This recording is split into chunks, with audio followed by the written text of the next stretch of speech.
నమస్తే. మీరు చూస్తున్నారు జిఆర్ విధాత న్యూస్. మనతో real estate suffer associations Kolluri Srinivasarao గారు మనతో ఉన్నారు. సార్ నమస్కారం అండి. నమస్కారం సార్. సార్ మీరు రియల్ ఎస్టేట్ సఫర్ అసోసియేషన్స్ పెట్టి ఎంతకాలం అయింది సార్? మేము 2 months అవుతుంది సార్. ఓకే. జనవరిలో పెట్టాము. రిజిస్ట్రేషన్ అన్ని చేయించాము. ఒక లీగల్ టీం ఉంది. మాకు కొంతమంది మేధావి వర్గాన్ని కూడా మా అసోసియేట్ సభ్యులుగా చేర్చుకుంటున్నాము. చీఫ్ జస్టిస్, రిటైర్డ్ జస్టిస్ జడ్జిలు కలుస్తున్నాము. ఐఏఎస్ ఆఫీసర్లను కలుస్తున్నాము, రిటైర్డ్ వాళ్ళని. తర్వాత మేధావులను కలుస్తున్నాము, కుల సంఘాలను కలుస్తున్నాము, ప్రజా సంఘాలను కలుస్తున్నాము. ఎందుకంటే ఈ బడుగు బలైన పేదలకు, మరీ నిరుపేదలకు, పోనీ ఎన్ఆర్ఐస్ కూడా దీంట్లో బాధ్యతలే. ఓకే. అక్కడ ఉండి ఆయన సొంత కళ నెరవేర్చుకోవడం కోసం ఒక ప్లాట్ కొనుక్కోవాలని ఆలోచన చేస్తాడు. అక్కడి నుంచి వచ్చి, అరే నా ఊరు, నా పుట్టిన దేశం, నాకు ప్లాట్ ఉండాలి, నాకు ఇల్లు ఉండాలి, ఇక్కడికి వచ్చినప్పుడు ఒక 2 నెలలు 3 నెలలు విలాసవంతంగా బతకాలని ఆలోచన చేస్తాడు. అవును సార్. తప్పులేదు దాంట్లో. అవునండి. ఆయన డబ్బులకు ఎవరో మీడియేటర్ ద్వారా ప్లాట్ కొంటాడు. వచ్చి పాపం నా దేశాన్ని చూడాలి, నా ఊరు చూడాలి, నా చుట్టుపక్కల ప్రజాన్ని చూడాలి, నేను కన్న వాళ్ళని చూడాలి, నా ఊరు పరిసరాలు చూడాలని వస్తాడు. 2 నెలలు వచ్చిన కాడ నుంచి ఇదే రియల్ ఎస్టేట్ పంచాయతీ, ఆ ప్లాట్ పంచాయతీ నడుస్తాయని. ఇప్పుడు మీరు ఇంత ఆవేశంగా అంటే మీకేమైనా జరిగాయా మీ జీవితంలో రియల్ ఎస్టేట్ సంబంధించిన విషయాలు కానివ్వండి, మీకేమైనా నష్టం జరిగిందా? సార్, నేను రియల్ ఎస్టేట్ లో ఒక బాధ్యత. నేను శ్రీ కన్స్ట్రక్షన్ డెవలపర్స్ లో పనిచేశాను. ఓకే. 2 years పనిచేశాను. ఓకే. 1000 ఎకరాలు నేను కొన్నాను. బ్రోచర్ చూపించి నాకు ఆరోగ్యరీత్యా బాగాలేదు, నేను మీకు వర్కింగ్ పార్ట్నర్ గా 2% వాటా ఇస్తా అంటే, నా మిత్రుడు నేను ఇద్దరం కలిసి ఆయనకు వర్క్ చేశాం. ₹1 తీసుకోలేదు. అంటే మీరు వర్క్స్ అంటే ప్లాట్ అమ్మారా? ఆఫీస్ మెయింటెనెన్స్ కానీ, అక్కడ ప్లాట్ల అమ్మటం, అక్కడ లోపల మెయింటెనెన్స్ కానీ చూసేవాళ్ళం. అక్కడికి ఆయన రాబోయేవాడు, మేము వెళ్ళేవాళ్ళం, మేమే చూసేవాళ్ళం, అన్నీ చేసేవాళ్ళం. చేసినాక కూడా అతను బతుకున్నాక మనం అవాయిడ్ చేస్తే ఆ వెంచర్కు బాట సరిగా లేదు, ఆ దారి సరిగా లేకపోతే ఆ దారిలో 3.5 గుంటల భూమి కూడా కొన్నాను నేను. ఆయనకు ఈ విధంగా నా డబ్బులు నేను నా కష్టాన్ని తీసుకోవాలి, వసూలు చేసుకోవాలని కొన్నాను. వినకపోతే తురకపల్లి మండలం దత్తాయిపల్లి విలేజ్ లో కొన్నాను. దాంట్లో 420 కేసు కూడా అయింది వాళ్ళ మీద. ఎలా కేసు అవుతుంది అంటే మా జిఆర్ ప్రేక్షకులకు కేసు ఎలా అయింది, వారి నుంచి మీరు ఎలా నష్టపోయారనేది మీరు క్షుణ్ణంగా చెప్పగలరా? చెప్తాను సార్. నేను ల్యాండ్ కొన్నాక ఒక 4 సంవత్సరాలు ఎవరు మనని పట్టించుకునే వాళ్ళు లేరు. లేకపోతే ఒక ప్రజానాయకుని దగ్గరికి పోయా నేను. పోయి నాకు ఈ సాయం చేయండి సార్ అంటే, అరే ఇదంతా సాయం చేయటం నేను కూడా బాధ్యుని, నేను కూడా అతను నాకు డబ్బులు ఇవ్వాలి, నేను కూడా బాధ్యుని, నాకు కూడా నేను ఎట్లా మనంతా ఒకటే అని చెప్పి అప్పుడు పోలీస్ స్టేషన్లో కేసు నమోదు చేసి ఎఫ్ఐఆర్ అయింది. ఎఫ్ఐఆర్ అయి కేసు కూడా అయింది. మీరు చాలా మంది రియల్ ఎస్టేట్ ఎవరైనా బాధితులు అయితే కనుక మీరు అండగా ఉంటారని విన్నాను. అది ఎంతవరకు సాధ్యం సార్? సార్ సాధ్యం సార్. ఎందుకు చెప్పనా, నేను స్వయంగా నాకు రోజు ఒక 100-200 ఫోన్లు వస్తాయి ఉదయం. ఓకే. ఉదయం పూట బాగా ఎక్కువ వస్తాయి. ఓకే. ఎవరు చూసినా ఇదే బాధ. ఒక చిన్న వ్యాపారం చేసుకోరు, కూలి పని పోతున్నారు, 5 నగర్లో ఉంటారు, నివాసం 5 నగర్లో ఉంటారు. ఓకే. వాళ్ళు ప్లాట్ కొనుక్కున్నారు ఎక్కడ, పోచంపల్లి విలేజ్ లో. ఓకే. ఆమె ప్లాట్ కొనుక్కుంటే గ్రామ పంచాయతీ లేఅవుట్, జీపీ లేఅవుట్ లో చేసుకున్నారు. ఓకే. చేసుకున్న తర్వాత ఏ సంవత్సరంలో జీపీ లేఅవుట్స్ ఉంది? అది 2019లో జీపీ లేఅవుట్ ఉంది. ఆమెకు డాక్యుమెంట్ ఉంది. డాక్యుమెంట్ తో సహా మన అసోసియేట్ సభ్యులు ఏరిందామా, మనకు కంప్లైంట్ చేసింది. మా లీగల్ టీం కూడా ఇచ్చాను. అది అతనికి ఫోన్ చేశాను నేను, ఎవరైతే ప్లాట్ అమ్మిండో అతనికి ఫోన్ చేశాను. నీకు డాక్యుమెంట్ ఎప్పటి నుంచి ఎప్పటి వరకు ఉంటుందా రియల్ ఎస్టేట్ డాక్యుమెంట్ అంటే, నా దగ్గర 2008 వరకే ఉంది, ఏ హైకోర్టుని అడ్వకేట్ని అడుగుదామంటే నేను చెప్పాను, అట్ట కాదయ్యా, ఒక మనిషికి జీవిత చరిత్రకే ఒక పుట్టుక అనేది ఉంటది, ఒక గోత్రం ఉంటది, ఒక ఇంటి పేరు ఉంటది, అన్ని ఉంటాయి. అవును. అలాంటప్పుడు ఆ భూమి కూడా 1954 నుంచి ఒక రికార్డ్ అనేది ఉంటది. పహాణీలు, పార్నకల్స్ అలా ఉంటాయి కదా సార్? కాసా ఉంటది, చెసాన్ ఉంటది, పైసల పట్టి ఉంటది, తర్వాత లింక్ డాక్యుమెంట్స్ మొత్తం వస్తాయి. పహాణీ, పార్నకల్ నుంచి అన్ని లింక్స్ ఉంటాయి. అవునండి. అది భూమికి చరిత్ర. మనిషికి మనకేందంటే ఓ గోత్రము, ఒక ఇంటి పేరు, ఒక మతము, కులము అని మనకు మనిషికి. అవును సార్. అలాగనే ఇలానే ఉంటది. అయితే ఆ వ్యక్తి నాతో ఏమంటాడంటే, ఏ అడ్వకేట్ని అడుగుదామంటే, అయ్యా బాబు నీకు తెలియదు, నీకు సమయం వచ్చినప్పుడు చెప్తాను. నేను అంత తొందరగా నేను కొత్తగా ఈ ఈ యొక్క సంస్థ స్థాపించి దీనికి నేను న్యాయం చేయాలనే పోరాటంతో ఎవరితో అగ్రెసివ్ పోవట్లేదు. ఎందుకంటే అవును సార్. ఆమె అవును. ఒక బిడ్డ ఒక కొడుకు. అవును సార్. బిడ్డ పెళ్లికి ఎదిగింది. అవును సార్. పెళ్లికి ఎదిగితే ఒక 4 లక్షలు 5 లక్షలు కష్టపడి సంపాదించుకుంటే ఫైనాన్స్ ఇచ్చారు. ఆ ఫైనాన్స్ వాడు మోసం చేసిండు, ఈ ప్లాట్ వాడు మోసం చేసిండు. ఇప్పుడు వేరే శ్రీనిధి అనే ఒక వెంచర్ వేసి ఆ వెంచర్ అతను ఈ అమ్మిన ప్లాట్ మొత్తం ఇప్పుడు మీరంతా ఆవేశంతో మీ ఆవేశం మాకు అర్థమవుతుంది, మా ప్రేక్షకులకు అర్థమవుతుంది సార్. ఇవన్నీ మోసం అంటున్నారు, వాటికి ఏమైనా ప్రూఫ్స్ ఉన్నాయా మీ దగ్గర? ఉన్నాయి సార్, ప్రూఫ్స్ ఉన్నాయి. దానికి సంబంధించి జిఆర్ విధాత న్యూస్ వారికి ఇంతకుముందు చెప్పిన దానికి ఆమె కంప్లైంట్ చేసింది. ఓకే. తర్వాత ఆమె డాక్యుమెంట్ ఉంది, ఆమెది డాక్యుమెంట్ కూడా ఉంది, విత్ డాక్యుమెంట్ కూడా ఉంది మన దగ్గర. కంప్లైంట్ చేసినప్పుడు మీరు ఏమైనా పోలీస్ వారికి కానీ లేదా పోలీసు ఆమెను అడిగినా నేను, మేడం ఏం సంగతి పోలీసు వాళ్ళకు మరి ఏమన్నా మీరు కంప్లైంట్ చేసి అంటే, సార్ 100 సార్లు కంప్లైంట్ చేసినా పోలీసు వాళ్ళు మాకు సంబంధం లేదు, మేము పట్టించుకోమంటారు. ఒక్కసారి పోలీసు వారు పట్టించుకున్నప్పుడు మన పై అధికారి అంటే ఎస్పీ లెవెల్ కానివ్వండి లేదా సూపరింటెండెంట్ కానివ్వండి కమిషనర్ అలా ఏమైనా ప్రయత్నం చేశారు మీరు? నేను చేయలేదు సార్. నేను మా లీగల్ టీంకి ఇచ్చాను. ఇది మా లీగల్ టీం చూస్తుంది. దీని త్వరలో దీని మీద నేను చాలా విధంగా లీగల్ టీం ఎట్లా చెప్తే ఆ విధంగా ముందు ప్రొసీడ్ అవుదామనుకుంటున్నాను. మీరు పనిచేసిన వెంచర్ పరిస్థితి ఏంటి సార్? ఆ వెంచర్ డాక్యుమెంట్ సరిగా లేవు. ఆ వెంచరు డాక్యుమెంటేషన్ 322/4/జేల వాళ్ళు 2015-16లో శ్రీకర్ హోమ్స్ పేరు మీద రిజిస్ట్రేషన్ చేశారు. ఓకే. వాళ్ళు ఖరీదు చేశారు. ఓకే. అక్కడ నుంచి 2019లో శ్రీని మీద ఏజీపీ చేశారు. చేసి ఏం చేశారంటే ఈ శ్రీకర్ హోమ్స్ మీద కొన్న డాక్యుమెంట్ పెట్టి పర్మిషన్ తెచ్చారు. ఓకే. కనీసంగా దాని ఈసీ కానీ తర్వాత ఏం మారిందని కానీ చూసుకునే నాలెడ్జ్ అధికారులకు లేదు. అధికారులు ఎవరు కూడా డబ్బుకు లంచాలకు బానిసలై ఏ డాక్యుమెంట్ చూడకుండా పర్మిషన్ ఇస్తారు. దాంట్లో కొన్ని కాలమ్స్ రాస్తారు. ఈ టైంలో మాకు ఇది చెల్లదని కూడా వాళ్ళు చేయొచ్చు. కానీ వాళ్ళు డబ్బులకు ఆశపడి ఈ లంగా పని చేస్తారు. ఈ డిటిపిసి వాళ్ళు మొత్తం. నేను దాని మీద దాదాపు ఎన్ని కంప్లైంట్ అంటే దాదాపు ఒక 30-40 కంప్లైంట్ చేయొచ్చు నేను దాని మీద. చూపిస్తారా సార్? చూపిస్తాను. అదే తీస్తున్నాను. ఇవన్నీ కంప్లైంట్స్, ఇవన్నీ కంప్లైంట్స్ 2019 నుంచి కంప్లైంట్స్ ఉన్నాయి. కంప్లైంట్స్ ఇచ్చినప్పుడు అధికారులు ఏమైనా స్పందించలేదు సార్? అసలు నేను ఫోన్ చేసినా కానీ స్పందిస్తలేదు. పోయినసారి డైరెక్టర్ విద్యాధరన్ ఉండే, నేను పోయి అడిగినా, ఏం సార్ ఎట్లా ఇచ్చిర్రు, అసలు మీరు అధికారులైనా ఈ పని చేయొచ్చా అంటే, కాదండి మేము పిలుస్తా కూర్చొని మాట్లాడుకోరు అంటాడు. అంటే మేము సెటిల్మెంట్ బ్యాచ్ కాదు అని చెప్పినాను. ఇంకోటి, ఆ వెంచర్లో ఒక దారి ఉంటుంది. ఆ దారి పొడుగు 8 సర్వే నెంబర్ ఉంటాయి. ఆ వెంచర్ ఏమో చెల్లూరు విలేజ్కి వస్తుంది. ఇదేమో దత్తాయి విలేజ్ తురకపల్లి మండలానికి వస్తుంది. ఓకే. ఆ తురకపల్లి మండలానికి వచ్చిన దాంట్లో దత్తాయిపల్లి విలేజ్ లో 4 సర్వే నెంబర్లు పెట్టి వెంచర్ పర్మిషన్ తెచ్చారు. 4 పర్మిషన్ల తర్వాత ఒక సర్వే నెంబర్ 26ని డిటిపిసో కంప్లైంట్ చేసిన తర్వాత ఆ రైతులను బెదిరించుకున్నారు. రెండోది, ఒక ఆమె యూకేలో ఉంటది. ఆ 30 సర్వే నెంబర్ ఆమె యూకేలో ఉంటది. 31 సర్వే నెంబరు నాకు రావాల్సిన డబ్బుల కోసం నేను కొన్నా. ఆ కొన్న తర్వాత వాళ్ళ మీద కేసులు అయినాయి, అన్నీ. ఆ వెంచరు ఈ లీగాలిటీ లేని వెంచరు. అది కాకుండా ఫస్ట్ ఫేజ్ పర్మిషన్ తెచ్చింది, రెండో ఫేజ్ పర్మిషన్ తెలియదు, మూడో ఫేజ్ పర్మిషన్ తెలియదు. కొన్ని ప్లాట్లు అమ్మేసారు. 900 మంది బాధితులు ఉన్నారు. తర్వాత 100 కోట్ల 100 కోట్ల కుంభకోణం. 100 కోట్ల కుంభకోణం. పెద్ద స్కామ్ జరిగినప్పుడు ఈ అధికారులు ఏం చేస్తున్నారు సార్?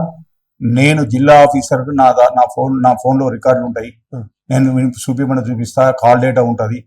నేను జిల్లా అధికారులకు 400-500 సార్లు మాట్లాడచ్చు. కానీ చలనం లేదు. అసిస్టెంట్ డైరెక్టర్ రమేష్ బాబు అని ఉండే, నేను గొడవ చేస్తే ఆఫీసులో నేను మీడియాను పిలిపిస్తా అంటే వేరే పెద్ద మనిషి పెట్టి రాయబారం పెడితే నేను అన్నా, మీరు సెటిల్మెంట్ బ్యాచ్ కాదు, పేదవాడిని ఆగం చేసిన తర్వాత నేను నిద్రపోను, మిమ్మల్ని నిద్రపోనియా, మీద ఎంతవరకైనా చర్యకు సిద్ధమే, ఎంత దూరమైన పోవడానికి సిద్ధమే, ఎంత కఠినంగా నేను దీని మీద నేను అసోసియేట్ పెట్టిన తర్వాత నేను ముఖ్యమంత్రిని అడుగు కలవాలనుకుంటున్నా. Hmm. ఎందుకంటే అవును సార్. ఈ సమస్యలు ఇట్లా ఉన్నాయి. అవును. ఈ రియల్ ఎస్టేట్ రంగం అసలు హైదరాబాద్ లో మా గొప్పది రియల్ ఎస్టేట్ రంగం. అవును కానీ ఈ సైబర్ నేరగాళ్ళ కంటే ఈ నేరాలు ఎక్కువైపోయింది. అవును సార్. దానికి ఒక టోల్ ఫ్రీ నెంబర్ పెట్టారు, ఓకే 1950 టోల్ ఫ్రీ నెంబర్ పెట్టారు. ఓకే ఇదే ఈ రియల్ ఎస్టేట్ కూడా బాధితుల కోసం ఓ టోల్ ఫ్రీ నెంబర్ పెట్టండి, మీకు రోజు తెలుస్తుంది. ఇప్పుడు మాకు వస్తున్నాయి రోజు 100 ఫోన్లు. అవును సార్. ఓ చిన్నగా 2 నెలలు మీ సమస్య పెట్టి అవును. మేము మా పరిధిలో మేము పనిచేస్తున్నాం, అవును. మాకే ఇన్ని సమస్యలు తెలుస్తున్నాయి. అవును. మీరు గవర్నమెంట్ కి పెడితే ఓ ప్రజా భవన్ లో పెట్టారు కదా, ఓ వారానికి ఒకసారి ఎన్ని కంప్లైంట్లు వస్తున్నాయి మీరు బయటకు చెప్పారు కదా. మీరు సంస్థ స్థాపించి 2 నెలల కాలంలోనే మీరు ఇంత స్పందన చేస్తున్నారు.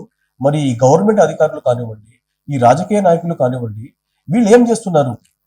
అన్న రాజకీయ నాయకులకు సంబంధం లేదు, వాళ్ళ మామూలు వాళ్ళకు వస్తే చాలు. ఏమైనా వీళ్ళు మాత్రము లంచాలు తీసుకుంటే ఎంత లావు పని అని చేస్తారు. నిన్న మన నాకు ఒకటి తెలిసింది. ఓకే ఏం తెలిసిందంటే ఒక గ్రామ పంచాయతీ డైవర్టు 2019లో అప్పుడు చేశారు. ఓకే చేసి ఎఫ్టీఏలో ఉన్నా కూడా Hmm. ఎఫ్టీఏలో ఉన్నా కూడా Hmm. ఈ మధ్య ఎంఆర్ఓలు ఆర్డీఓలు వాటికి నాలా పర్మిషన్ ఇస్తున్నారు. Hmm. 120 గజాలు ఒక్కొక్కటి పెట్టి ఒక్కొక్క గుంట చేసేసి పర్మిషన్ ఇచ్చేసి అమ్ముతున్నారు. ఈ విధంగా కూడా గవర్నమెంట్ ఆఫీసర్లు మోసానికి ఈ మధ్యలో ఈ రేవంత్ రెడ్డి గారి గవర్నమెంట్ వచ్చిన తర్వాత ఎఫ్టీ జోన్ లో ఉన్న వాటిని హైడ్రా కూల్చేస్తా ఉంది కదా, మరి ఈ తరుణంలో వాళ్ళు ఎలా, ఎంతవరకు సాధ్యం ఇది? మీరు గతంలో Hmm. గతంలో ఈ హైడ్రా ఉంటే ఈ పరిస్థితి వచ్చేది కాదు, ఈ కబ్జాలు ఉండేవి కావు. ఈ హైడ్రా మంచిదేనా మీ దృష్టిలో? చాలా మంచిదండి హైడ్రా ఉంటే ప్రజానికాన్ని. ఇప్పుడు కొంతమంది ఏం చేశారంటే ఆఫీసర్లు చేసిన తప్పిదానికి, రియల్ ఎస్టేట్లు చేసిన మోసానికి పేదోడు కొనుక్కొని బలి అవుతుంది ఇలా హైడ్రా వల్ల. Hmm. దాన్ని నేను తప్పుపడతా, ఎందుకంటే ఒక పేదవాడు ఎప్పుడు కూడా బలి కావద్దు. పేదవానికి ఆసరగా ఉండాలి మనం. అవును. పేదవాడు ఇవాళ మొత్తం కష్టం చేసుకుంటే కూడా రోజు 500, 1000 సంపాదించుకుంటారు ఇద్దరు భార్య భర్తలు. అలాంటి వాళ్ళు తీసుకుపోయి ఎక్కడో ఇల్లు ఇస్తామంటే వాళ్ళు ఉండటానికి చాలా కష్టం, మళ్ళీ ఏదైనా వృత్తి చేసుకోవడానికి కష్టం. ఇప్పుడు అలవాటు పడ్డ జీవితాన్ని మార్చుకోలేడు. దయచేసి ఎఫ్టీఏలో ఉన్న వాళ్ళ పేదవాళ్ళకు ఎవరైతే మీ గవర్నమెంట్ ఆఫీసర్లు పర్మిషన్లు ఇచ్చారో ఆ పర్మిషన్లు మీరు ఎట్లా ఇచ్చారో వాళ్ళకి ఏ విధంగా నష్టపరిహారం చేస్తారో పేదవాళ్ళని న్యాయం చేయండి. సార్ నేను స్ట్రైట్ గా నిన్ను మా ఛానల్ నుంచి ఒక క్వశ్చన్ వేస్తున్నాను. పర్మిషన్ ఇచ్చేది గవర్నమెంట్ వాళ్ళే, ఇల్లు కట్టమనేది గవర్నమెంట్ వాళ్ళే, రిజిస్ట్రేషన్ అయిన తర్వాత చలన కట్టేది గవర్నమెంట్కే, కూల్చేది ప్రభుత్వమే. ఇది ఎంతవరకు సాధ్యం సార్? ఇది ఎంతవరకు ధర్మం సార్? ఎంతవరకు న్యాయం సార్? ఇది ఈ ధర్మం అని ఎవరు చెప్పారు కదా సార్. ఒకటి మీరు ఎలా స్పందిస్తారు? మీరు నేనుగా స్పందించేదంటే సార్, ఈ రియల్ ఎస్టేట్ లో చిన్న చిన్న చట్టంలో ఉన్న లొసుకులు నేను అడుగుతున్నాను స్ట్రైట్ ఫార్వర్డ్ గా, గవర్నమెంట్ విధానం కోసం అడుగుతున్నాను. ఎఫ్టీ జోన్ లో ఉన్న వాటిని గవర్నమెంట్ వాళ్ళు పర్మిషన్ ఇస్తేనే కదా బడుగు బలైన వర్గాల ప్రజలు కావచ్చు. అదే సార్, అదే గవర్నమెంట్ పర్మిషన్ అంటే ఒక రాజముద్రిక. ఒక రాజముద్రిక Hmm. ఏమనుకుంటాం అంటే, ఓ పాస్బుక్ ఉందంటే అరే నాకు ఇవాళ గవర్నమెంట్ ఒక పాస్బుక్ ఇచ్చింది, ఓ డాక్యుమెంట్ వచ్చింది అనుకుంటున్నాను. ఒక్కొక్క సబ్ రిజిస్టర్, నేను సపోజ్ ఉదాహరణ చెప్తున్నా, ఒక సబ్ రిజిస్టర్ గురించి చెప్తాను. Hmm. ఒక సబ్ రిజిస్ట్రేషన్ ఆఫీస్ గురించి మీకు క్లుప్తంగా చెప్తాను. చెప్పండి సార్. ఒక సబ్ రిజిస్టర్ ఆఫీస్ లో ఒక రాజకీయ నాయకుడు ఒత్తిడికి ఒక సబ్ రిజిస్టర్ హార్ట్ అటాక్ చచ్చిపోయింది. ఒక రాజకీయ నాయకుడు ఒత్తిడికి ఏసీ పోలు పట్టుకోరు ఒక సబ్ రిజిస్టర్ని. మనం చూసినాం నిన్నమన్నా 154 దొంగ ప్లాట్లు అమ్మి దొంగ రిజిస్ట్రేషన్ చేసిన గోపి అనే సబ్ రిజిస్టర్ కూడా సస్పెండ్ అయ్యింది. ఇవన్నీ ప్రజా జీవితంలో రోజు చూస్తున్నాం మనం. చూస్తున్నాం సార్. ఇలాంటి ప్రతి దగ్గర కూడా సబ్ రిజిస్టర్ లో నీకు నా దగ్గర వచ్చే టైంలో చూపిస్తాను.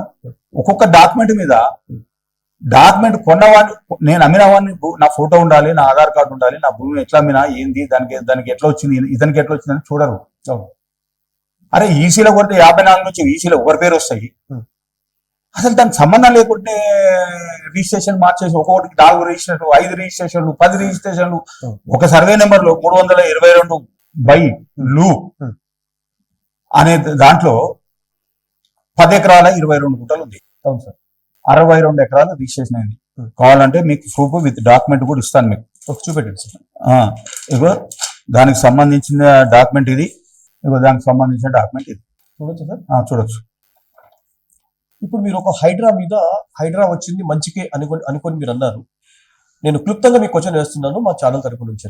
ఒక 100 గజాల అంటే ఒక పేదవాడు, ఒక మధ్యతరగతి కుటుంబం వాడు ఒక 100 గజాల జాగా కొనుక్కొని రూపాయి పోగు చేసుకొని రూపాయి దాచుకొని కడుపుకు తినక కడుపు మార్చుకొని చెమటలు తీసి సద్దన్నం తిని రూపాయి దాచుకున్న ఒక మిడిల్ క్లాస్ పీపుల్ ఒక 100 గజాల స్థలం కొంటాడు హైదరాబాద్ లో. అది హెచ్ఎండి పర్మిషనే కావచ్చు, అది డిటిసిపి పర్మిషనే కావచ్చు, అది జీపీ లేఅవుటే కావచ్చు. మరి గవర్నమెంట్ పర్మిషన్ తోనే ఒక బిల్డర్ కట్టించిన ఇల్లు కానివ్వండి, లేదా ఒక సామాన్యుడు ఇంజనీరింగ్ ప్లాన్ తో కట్టుకున్న ఇల్లు కానివ్వండి, మరి పర్మిషన్ వస్తేనే కదా G+1 అయినా కూడా గవర్నమెంట్ పర్మిషన్ ఇవ్వాలి. రిజిస్ట్రేషన్ అయితేనే కనుక మనము ఇల్లు కట్టుకుంటాం. ఇల్లు కట్టుకొని 5-6 సంవత్సరాలు 10 సంవత్సరాలు అయిన ఇల్లుని మిస్టర్ రంగనాథ్ గారు, రేవంత్ రెడ్డి గారి ప్రభుత్వంలో రంగనాథ్ గారు టైం లేదు, హడల్ చేస్తున్నారు, అర్జెంట్ గా అయిపోవాలి, అర్జెంట్ గా కూలగొట్టాలి, జేసీబీలు పెట్టుకొని సెలవు దినంలో కూడా హైడ్రా అనే పేరుతో కట్టుకున్న ఇల్లు ఈఎంఐ కట్టలేని పరిస్థితి. అంటే ఈఎంఐ ఎవరు కట్టాలి సార్? నేను క్వశ్చన్ వేస్తున్నాను. ఈఎంఐ ఎవరు కట్టుకోవాలి? నువ్వు కూలగొట్టిన ఇల్లుని నేను ఈఎంఐ కట్టుకోవాలా? నేను 100 గజాలలో నా పిల్లలు, నా స్కూల్ జోన్, నా కంఫర్ట్ గా నేను కట్టుకున్నప్పుడు డబుల్ బెడ్రూమ్ ఇస్తాము, ట్రిపుల్ బెడ్రూమ్ ఇస్తాము. నా ఇల్లు కూలగొట్టు మీరే పర్మిషన్ ఇస్తారు, మీరే ఇల్లు కట్టుకోమంటారు, మీరే కూల్చేస్తారు. ఈ యొక్క ఎవరైతే హైడ్రా బాధితులు ఉన్నారో వారి పక్షాన మీరు ఎలా నిలబడతారు సార్? సార్, హైడ్రా అనేది చాలా మంచిది. కాకపోతే గత అధికారులు చేసిన తప్పిదాల వల్ల ఈ పొరపాట్లు మొదలు జరిగినాయి. అధికారులపై చర్యలు తీసుకుంటారా? వీళ్ళకి ఏ విధంగా జీవనోపాధి కల్పిస్తారా? వీళ్ళని ఏ విధంగా వీళ్ళకి ఆశ్రయం కల్పిస్తారా? పేదవాడిని మాత్రము మీరు ఉంది పేదవాళ్ళ కోసం కానీ రియలేటర్లకు కానీ రియలేటర్లు ఎవరైతే అమ్మిరో వాళ్ళ మీద చర్యలు తీసుకొని వాళ్ళది పేదవాళ్ళ దగ్గర తీసుకున్న డబ్బులకు 3 అంతలు ఎక్కువ ఇప్పించాలని డిమాండ్ చేస్తున్నాను. వాళ్ళకి ఇచ్చి గవర్నమెంట్ తరఫున కూడా వాళ్లకు సాయం చేసి పేదవాళ్ళని ఆదుకోవాలని నేను మీడియా ముఖంగా చెప్తున్నాను. సంతోషం సార్. ప్రీ లాంచింగ్ అంటే ఏంటి సార్? ప్రీ లాంచింగ్ అంటే ఒక చిన్న పేపర్ ఉంటుంది, వైట్ పేపర్. పెద్ద వైట్ పేపర్ తీసుకుంటాడు. వైట్ పేపర్ తీసుకొని ఒక డబ్బాలు ఈతలు గీస్తాడు. ఈ రంగా రోడ్లు అని ఈతలు గీస్తాడు సార్. ప్రీ లాంచింగ్ అంటే నీకు DTC permission, land survey number ఉండదు, ఏది ఉండదు. కారు మీద పెడతాడు, పోతాడు, టెంట్ వేస్తాడు, మంచిగా మందు విందు భోజనం అన్ని ఉంటాయి కదా సార్. పెడతారు. పెట్టేసి సెటప్ లో ఈ రోజు ఫ్రీ లాంచింగ్ అమ్మేస్తే ఈ ప్లాట్లు మొత్తం అమ్మాలి. అమ్మినోనికి నీకు హాంకాంగ్ ట్రిప్ అంటాడు, స్విట్జర్లాండ్ ట్రిప్ అంటాడు, గోల్డ్ కాయిన్ అంటాడు, ఆ కాయిన్ అంటాడు, ఈ కాయిన్ అంటాడు, ఏది ఉండదు. ఆ విధంగా చేసి ఏజెంట్లను బలి చేసి ఆ ఎవరైతే కస్టమర్ ఉన్నోనికి ఒక్కొక్కరికి ఇలా సెక్టర్ కంపెనీ ఉంది. ఆ కంపెనీ నుంచి నాకు ఒక మహిళ ఫోన్ చేసింది. అన్నా, నా పరిస్థితి ఇది, నా వెబ్సైట్ చూసి నా వెబ్సైట్ లో కంప్లైంట్ చేసింది. నా పరిస్థితి అంటే నేను సెట్రా కంపెనీ ఒక ప్రతినిధులతో మాట్లాడినా. ఏమయ్యా, మీరు చెక్కులు ఇచ్చారు, ఆమెకు డబ్బులు ఇవ్వాల్సింది 60,000 నష్టం చేసి చెక్కులు ఇచ్చారు. మరి ఏంది మీ పరిస్థితి ఏందని అడిగితే వారం రోజుల తర్వాత సార్ నేను చెప్తాను సార్ అని చెప్పిన తర్వాత మొన్న పోతే రిజిస్ట్రేషన్ చేస్తాను, ఈ ఇచ్చిన చెక్కులు మొత్తం ఇవ్వమని నాకు అక్కడి నుంచే ఆ మహిళ సోదరి ఫోన్ చేసింది. ఫోన్ చేస్తే ఆ మహిళకి చెప్పిన నేను, అమ్మా నీకు అండగా ఉంటాను, వాడు చేయకపోతే నేను ఎంత దూరమైన వస్తాను. ఇలాంటి సెక్టరా కంపెనీ మీద నాకు 1000 కంపెనీలు వస్తున్నాయి. నేను స్వయంగా ఒక పని మీద యాదగిరి గుట్టపోయినా. ఈ కంపెనీలు మొత్తము 2019లో పర్మిషన్ ఇచ్చి 1000 ఎకరాలు అమ్మేసినాయి. ఒక్క దాంట్లో రోడ్లు లేవు, డ్రైనేజీలు లేవు, లేఅవుట్ లేవు, ఏమి లేవు. అమ్మేసారు, పూర్తిగా దులిపేసుకోరు. అయ్యా, పర్మిషన్ ఇచ్చిన డిటిసి వాళ్ళు మార్గేజ్ ప్లాట్లు అవి వీలు చేస్తారా? లేఅవుట్ పర్మిషన్లు డెవలప్మెంట్ ఎవరు చేస్తారు? ప్రజలకు ఎవరు సమాధానం చెప్పాలి? నేను ఇలా క్వశ్చన్ చేస్తున్నా, డిటిపిసి వాళ్ళని క్వశ్చన్ చేస్తున్నా. మీరు ఒక రేరా అని పెట్టారు, మీ రేరా ఏం చేస్తుంది? జీతాలు తీసుకొని ప్రజలకు అండగా ఉండాల్సిన వాళ్ళు మీరు ఏసీ రూమ్లలో వండుకుంటే మీకు ఏం తెలుస్తుంది? రండి, నేను కావాలంటే నా దగ్గర ఎన్ని వీడియోలు ఉన్నాయో చూపిస్తాను, ఏందో చూపిస్తాను, నీకు ప్రతిదీ మీకు చూపిస్తాను, మీకు ప్రూఫ్ ఇస్తాను, ప్రూఫ్ ఇచ్చి మాట్లాడతాను. లేదా నా ఏమాట రండి, నేను తీసుకుపోతాను, నా సొంత ఖర్చుతో తీసుకుపోతాను. నేను ఒక స్వచ్ఛంద సంస్థను జోలే బట్టి అడిగి, మీకు ఖర్చులు లేవంటే కూడా ప్రభుత్వానికి కూడా నేను చెప్తున్నా, జోలే బట్టి అడిగి కూడా నేను తీసుకుపోయి అక్కడ వాళ్ళ ప్రజల గోడు మీకు పిలిపిస్తాను. అప్పుడు మీకు అర్థమవుతుంది అనుకుంటున్నాను. నేను ఈ విధంగా చెప్తే కూడా అర్థమవుతుంది అనుకుంటున్నాను.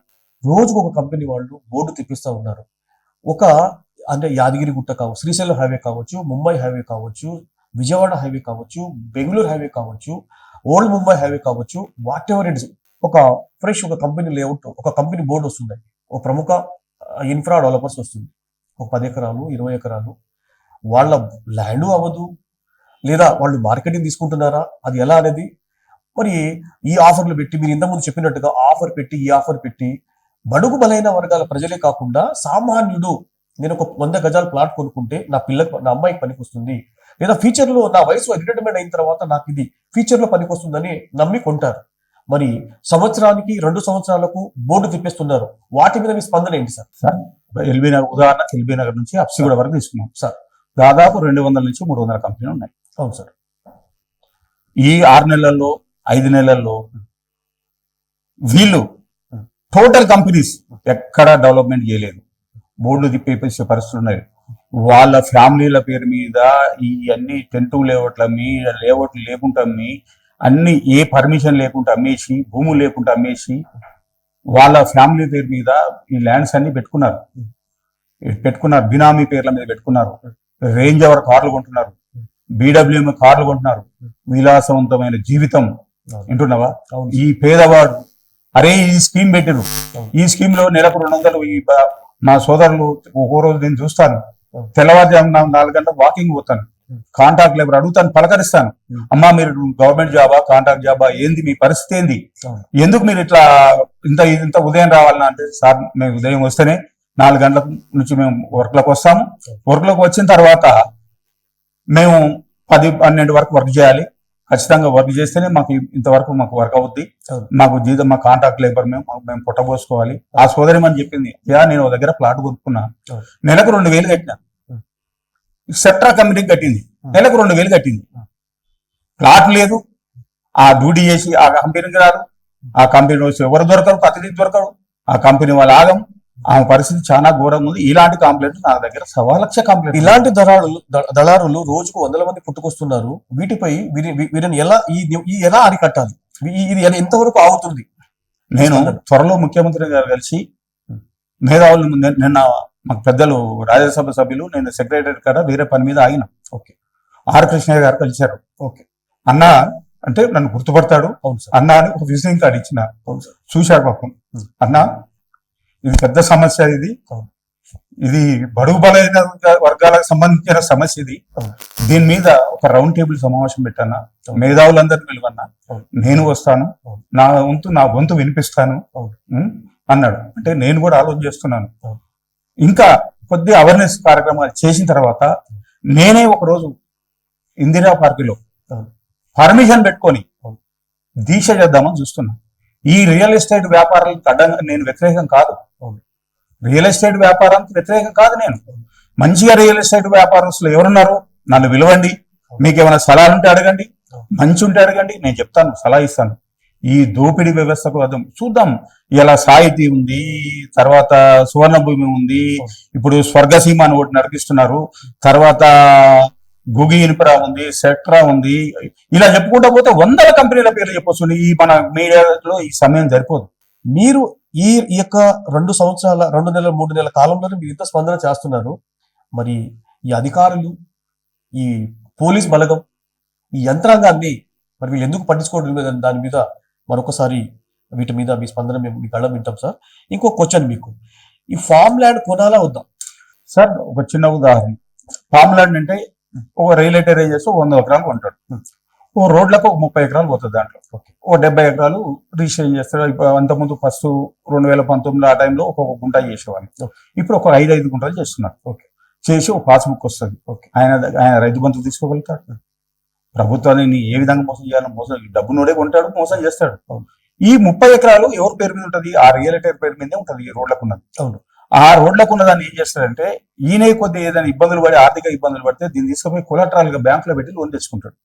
ఈ 30 ఎకరాలు ఆ బ్యాంక్ వాడు వస్తాడు, బ్యాంకు ప్రతినిధి వస్తే ఏం చేయాలి?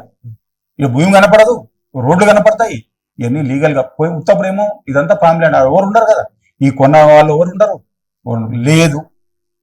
గత 20 సంవత్సరాల తర్వాత ఈ అమ్మిన ఆయన ఉండరు, కొన్న ఆయన ఉండరు, వాళ్ళ పిల్లలు ఉంటారు. అరే మా ఇంట్లో ఈ డాక్యుమెంట్లు ఉన్నాయి, ఈ డాక్యుమెంట్ల వల్ల నేను ఏం చేసుకోవాలి? నాకు ఏదైనా కోర్టులో కేసు చేస్తే నాకు 30 ఎకరాలు, వీడు ఏదో ఇబ్బందులు ఉంటాడు, నేను కోర్టులో చేసుకుంటే నాకు లీగాలిటీ వస్తుంది, నేను లీగల్ గా ఫైట్ చేస్తా అంటే ఇది చట్టపరంగా నేరం. చట్టపరంగా నేరం. ఇలాంటిది కొనొద్దు.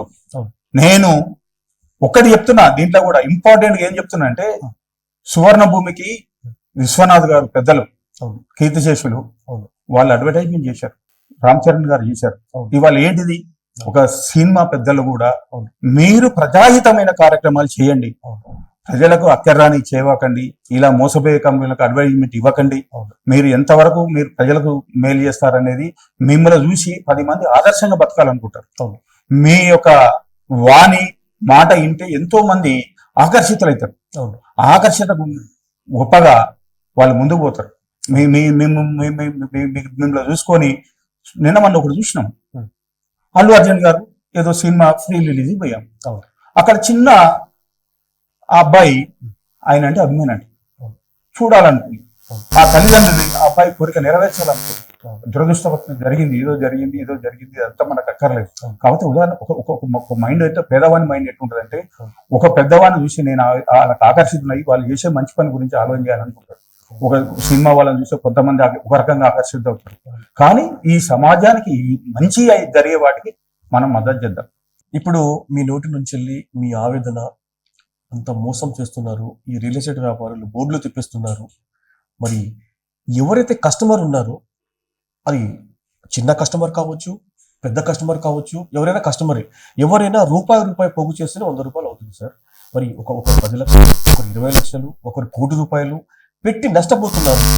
రియల్ ఎస్టేట్ వ్యాపారంలో ఏదైనా ల్యాండ్ కొందామని పోయిన వ్యక్తిని రియల్ ఎస్టేట్ అంటే ఫ్రీ లాంచ్ ఆఫర్ అని చెప్పేసి, స్కీమ్ అని చెప్పేసి, ఈఎంఐ అని చెప్పేసి కొనిపించి మోసం చేస్తున్నారు. మరి కస్టమర్ పరిస్థితి ఏంటి సార్? సార్ మీ మాటల్లో. ఒకటి, హైదరాబాద్ మహానగరం 4 సిటీల్లో విధించారు. 4 సిటీల్లో రియల్ ఎస్టేట్ మంచి వాతావరణం. త్రిబుల్ అనేది ఈ హైదరాబాద్కు మహానగరానికి మణిహారం. దీనివల్ల నిన్న క్యాబినెట్ లో కూడా ఆమోదమైంది. ఏంది హెచ్ఎండి పద్ధతికి వస్తుంది త్రిబుల్ వర్క్ అని. హెచ్ఎండి అంటే ఏంటి sir? Hyderabad metropolitan development authority. Okay sir. దీంట్లో ఇప్పుడు హైదరాబాద్ త్రిబుల్ వరకు రాత్రి క్యాబినెట్ కూడా ఆమోదించిందండి. అది కూడా చూసాం. చాలా సంతోషకరమైన వార్త. ఈ పేదవాడు ఒక 100 గజాలు కొనుక్కోవాలనుకుంటే ఫస్ట్ డాక్యుమెంట్ చూసుకోవాలి. 54 నుంచి ఖాసరా ఉందా, పైసల పెట్టుందా, సెసానా ఉందా, ఈ లింకులు ఏమున్నాయి, తర్వాత ఎంతమంది డాక్యుమెంట్ అయింది, ఏంది డాక్యుమెంట్ అయింది అనేది ఫస్ట్ చూసుకోవాలి. చూసుకున్న తర్వాత తెలవబోతే వాళ్ళకి సామాన్యులు ఎడ్యుకేషన్ ఉండరు, కొంతమంది వరకే ఉంటారు. తెలవని వాళ్ళు ఉంటే ఒక సీనియర్ అడ్వకేట్ కానీ, మంచి మేధావుని కానీ, లేదా మాలాంటి స్వచ్ఛంద సంస్థలు కానీ, మీలాంటి జర్నలిస్టులు కానీ ఎవరు అడిగినా వారికి అమ్మ ఇది కొనుక్కోవచ్చు అని చెప్తారు.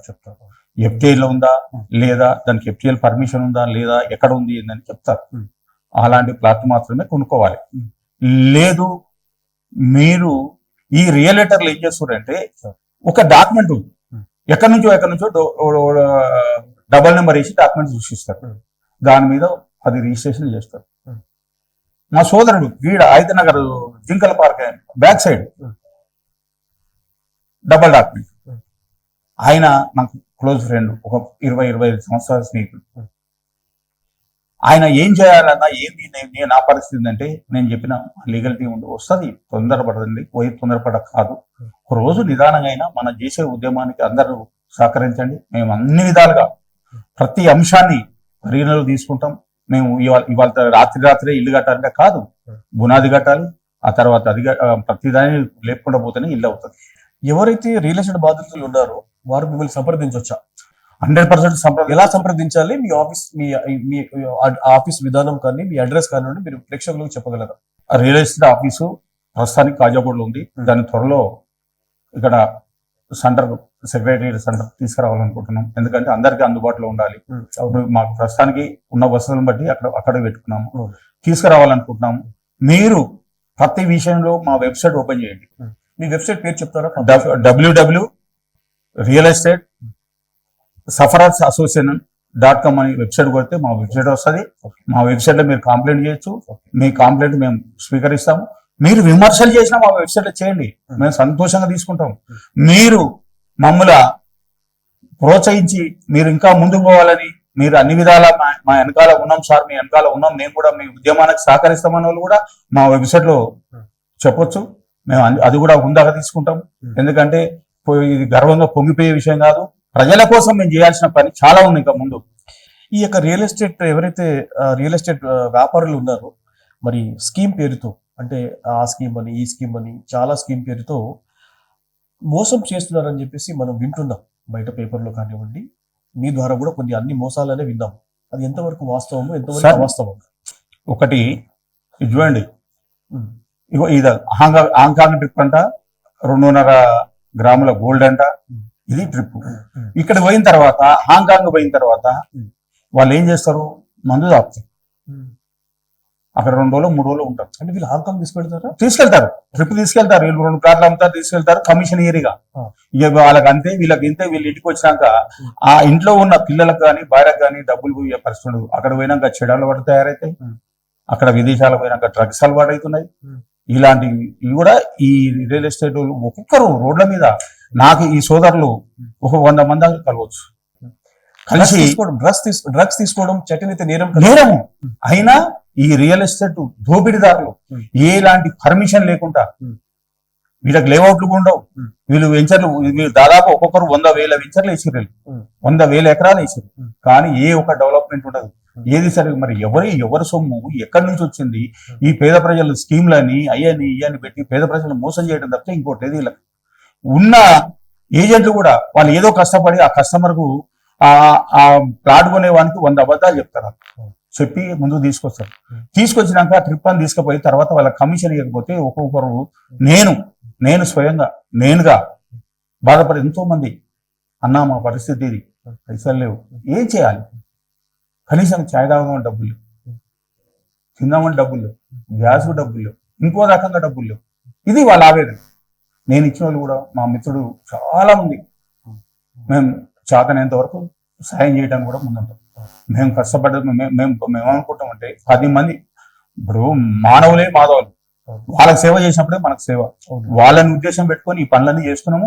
ఈ వ్యవస్థను, స్వచ్ఛంద సంస్థ నడపడానికి కూడా మేము శతవిధాల ప్రయత్నం చేస్తున్నాం. ఇది నడిపి ఈ ఆర్గనైజేషన్ చాలా ముందు పోవాలంటే దయచేసి మేధావులంతా నా ఉద్యమానికి సహకరించండి. మీరు నా వెనకాల ఉండండి. మీరు వెనకాలంటే నా వెనకాల రమ్మనట్లేదు మిమ్మల్ని. నా ఉద్యమానికి మద్దతు చేయండి. నా వెబ్సైట్ కు మీరు ప్రోత్సహించండి. మీరు 10 మందికి తెలియజెప్పండి. నేను చేసిన వీడియోలు 10 మందికి చేరేటట్టు చేయండి. మీరు అప్పుడే ఈ ఉద్యమానికి మీరు 10 మంది చేస్తే 10 మంది 100 మంది అవుతారు. 100 మంది పోయి 1000 మంది అవుతారు. ఈ ఉద్యమానికి గొప్పగా ముందుకు పోద్ది. అసైన్మెంట్ ల్యాండ్ ఏ విధంగా కొంటున్నారు సార్? గత ప్రభుత్వాలు పెద్దలు ఎన్టీ రామారావు వచ్చిన తర్వాత, అంతకుముందు 1974 చీలింగ్ చట్టం వచ్చింది. చీలింగ్ చట్టం తర్వాత ఆ చట్టంలో పేదవానికి భూమి ఉండాలి, అంతా పెద్దవాళ్ళకి ఉంది అని చెప్పి, మీకున్న భూమి ఉంచుకోండి, మిగతాది అంటే సీలింగ్ అంటే పేదలకు పంచారు. ఆ పేదలకు పంచిన భూమిని అమ్మొద్దు కొనొద్దు అనేది ఒక చట్టం పెట్టారు. ఇనాం భూములు అంటారు, రకరకాల పేరుతో పిలుస్తారు వాటిని. అయితే ఈ మధ్య కాలంలో నేను స్వయంగా చూసిన ఏదో దొంగ జీవోలు పట్టుకొచ్చి వాళ్ళని మబ్బి పెట్టి ఇవాళ ₹1 కోటి, ఇవాళ 4 కోట్లు 5 కోట్లు నడిచే వ్యవసాయ భూమిని 50 లక్షలకు 30 లక్షలకు అసైన్మెంట్లు మీరు ఓరుకుందని వాళ్ళతో బెదిరించి కోనిచ్చి, రాజకీయ నాయకులు, మామూలు గారీలు, రాజకీయ నాయకులు, పెద్ద పెద్ద మేధావులు కొని వాళ్ళని మోసం చేస్తే వాళ్ళకు డబ్బులు ఇవ్వకుండా, నాకు స్వయంగా నిన్న రాత్రి 10-10:30 ప్రాంతంలో ఫోన్ చేసిండు మిత్రుడు. అన్నా మా పరిస్థితి అంటే, నేను వస్తాను మీ ఊరు, మీరు దళితులు, నా సోదరులు, మీ దగ్గరకు వస్తాను, మీ సమస్య తెలుసుకుంటాను, 2 రోజులు టైం ఇవ్వమని నేనే అడిగాను, రిక్వెస్ట్ చేశాను. వాళ్ళ కష్టం రెక్కాడితే డొక్కారని పేదలు, అలాంటి వాళ్ళ భూములు కూడా ఈ విధంగా గుంజుకున్నారు. త్వరలో మీడియా ముందుకు పూర్తి ఆధారాలతో అవసరం అనుకుంటే మీ మీడియాని ఆ గ్రామాన్ని తీసుకుపోయి ఆ రైతుల భూముల గురించి మీరు స్వయంగా మీరు కూడా రావాలి నేను కోరుకుంటున్నా. అక్కడ పోయి వాళ్ళతోటి డిస్కషన్ చేసి నిజానిజాలు ఏందో తెలుసుకుందాం, వాళ్ళ ఉన్న డాక్యుమెంట్లు ఏంది, వాళ్ళ భూమి వాళ్ళే డైరెక్ట్ డాక్యుమెంటేషన్ అమ్ముకోదలుచుకుంటే అమ్ముకోవాలి. ఒక ఆయన పెద్ద ఆయన పేరు మీద డాక్యుమెంట్ ఎట్ వస్తుంది, నీకు ప్రొసీడింగ్ వచ్చినప్పుడు రావద్దు కదా. ఆ విధంగా వచ్చినాయి, చాలా ఉన్నాయి. అది పూర్తి వివరాలతో నేను, ఎందుకంటే ఇప్పుడు మామూలుగా కొంతవరకు అసైన్మెంట్ ల్యాండ్ గురించి చెప్పదలుచుకున్నప్పుడు చెప్తున్నాను. అవును సార్, అదంతా ఒక భాగం. ఇలాంటి అప్పుడు పెద్దలు ఎన్టీ రామారావు గారు సదుద్దేశంతో నా బడు బలైన పేద ప్రజల కోసం 3 ఎకరాలు 2 ఎకరాలు ఇచ్చింది. తర్వాత రాజశేఖర రెడ్డి గారు ఇలాంటి మహానుభావులు చేసిన దానికి ఈ రోజు దోపిడీ వ్యవస్థకి రియలేటర్లు తయారయ్యి, దోపిడీ వ్యవస్థ మొత్తం తయారయ్యి వీళ్ళని ఎట్లా వాడాలంటే ఈ వ్యవస్థని ఇప్పుడు ఈ రోజు హైదరాబాద్ మార్కెట్ లో రియల్ ఎస్టేట్ పడిపోవడానికి గల కారణము ఏదో కాదు, హైడ్రా కాదు. ఈ దోపిడీ వ్యవస్థ మీద ప్రీ లాంచింగ్ మీద అమ్మేసి మొత్తం ఈ విధంగా తయారైంది. ఓ బిల్డర్ ఉండు, బిల్డింగ్ ఉండదు, బిల్డింగ్ కడతాడు, ఫ్రీ లాంచింగ్ పెడతాడు, ఆడ ఉన్న 50 ప్లాట్లు 200 ప్లాట్లు అమ్ముతాడు. ఏడ తెచ్చియాలి? ఎక్కడి నుంచి తెచ్చియాలి? వాని ఇష్టం, అమ్ముతాడు, తర్వాత దొరకడు, తర్వాత పోయి యూకేలో ఉంటాడు, యుఎస్లో ఉంటాడు, ఎక్కడో దుబాయ్లో ఉంటాడు. చూస్తున్నాం ఇవాళ మనం ప్రతిదీ, రోజు నిత్యం పేపర్లో చూస్తున్నాం, మీడియాలో చూస్తున్నాం, ప్రతిదీ చూస్తున్నాం. వీళ్ళు చేసే పనులు ఈ విధంగా చేసి పేదోళ్ళది రక్తం జనగల్లాగా తాగుతున్నారు. ఈ రియల్ ఎస్టేట్ వ్యవస్థని వ్యభిచార సంస్థగా మార్చారు. అనకూడదు ఈ మాట అంటున్నా నేను. ఈ మాట నేను అనకూడదు అంటున్నా. ఎందుకు అంటున్నా అంటే ఆవేదన, బాధ ఇంత ఘోరం ఉంది. నేను అదే అనుకుంటున్నా, త్వరలో ముఖ్యమంత్రి గారిని కలుస్తానికి సిద్ధంగా ఉన్నా. నేను హైకోర్టు చీఫ్ జస్టిస్ గారికి నేను లెటర్ రాస్తాను. ఈ వెంచర్ మీద రేపు సోమవారం నాడు శ్రీకాంత్ సెక్షన్ డెవలపర్ మీద యాదాద్రి భువనగిరి కలెక్టర్ గారికి, డిటిపిసి డైరెక్టర్ వేరే ఆయన వచ్చిండు, కొత్త ఆయన, వారికి కలిసి నేను స్వయంగా కలిసి నేను మాట్లాడతా. వాళ్ళకి నా మెమోరాండం కూడా ఇస్తాను. జీపీ లేఅవుట్స్ అంటే ఏంటి సార్? గ్రామ పంచాయతీ లేఅవుట్ సార్. దానికి పర్మిషన్ ఉండవు, ఏముండవు, గీతలు గీస్తారు, చూపిస్తారు, ఇది లేఅవుట్ అంటారు, పర్మిషన్ అంటారు. జీపీ లేఅవుట్ గతంలో ఇచ్చేవారు, ఇప్పుడు జల్తలేవు. దానికి గతంలో ఇచ్చిన దానికి ఇప్పుడు ఎల్ఆర్ఎస్ అని పెట్టారు. కొంతమంది ఎఫ్టీఏలో ఉంటే ఎంఆర్ఓలు కూడా దానికి నాలా పర్మిషన్ ఇచ్చి 120 గజాలను పెట్టి అమ్ముతున్నారు. ఇలాంటివి మొత్తం ఇలా ఉన్నాయి. ఇంకోటి ఏజీబీ చేస్తున్నారు. ఒక డెవలప్మెంట్ అగ్రిమెంట్ చేసుకుంటారు. ఒక రియలైటర్ ఏం చేసుకుంటారు, 2019లో డెవలప్మెంట్ అగ్రిమెంట్ చేసుకుంటారు. ఒక రియలైటర్ చేసుకొని ఇంతవరకు పర్మిషన్ లేదు. అంటే 6 సంవత్సరాలు రైతులకు కొద్ది అమౌంట్ ఇచ్చారు, పెద్ద అమౌంట్ ఇచ్చేసి ఈ అగ్రిమెంట్ లో రాసుకునేటప్పుడే సుప్రీంకోర్టు జడ్జిమెంట్ ఇచ్చింది. ఇలాంటి జీపీ అగ్రిమెంట్ చెల్లవని కూడా అగ్రిమెంట్ ఇచ్చింది. ఈ రియలేటర్ల మోసాలకి బలి కావద్దు, అగ్రిమెంట్ ఈ జీపీ అయితే ఈ భూమి అమ్ముకున్న వారు బిడ్డ పెళ్లి చేసుకోవాలన్నా డబ్బులు ఇవ్వరు, ఇల్లు కొనుక్కుందామన్నా డబ్బులు ఇవ్వరు, ఇంకేదన్నా కార్యక్రమం చేసుకుందామన్నా డబ్బులు ఇవ్వరు. ఇది జీపీ చేసుకుంటారు, అది అమ్మరు, డబ్బులు ఇవ్వరు. 10 సంవత్సరాలు డబ్బులు అవుతాయి. వాడు డైరెక్ట్ చెప్తుండు, నాకు అగ్రిమెంట్ చేసిన వాళ్ళు 10 సంవత్సరాలు నన్ను ఏం చేయలేరు. హెచ్ఎండిఏ, డిటిసిపి, వైటీడీఏ మీద మీ అభిప్రాయం సార్? ఎక్కడ కస్టమర్ ఎక్కడ కొంటే బాగుంటుంది సార్? నేను చిన్న ఉదాహరణ చెప్తా. యాదగిరి గుట్టకు అది సన్నిధంలో నిన్న నేను ఒక పని మీద పోయినా. అక్కడ నుంచి వస్తుంటే అట్లే బోర్డు బాగా కనపడ్డది. 4 స్టార్ హోటల్ అని ఉంది. 4 స్టార్ హోటల్ అని ఉంది.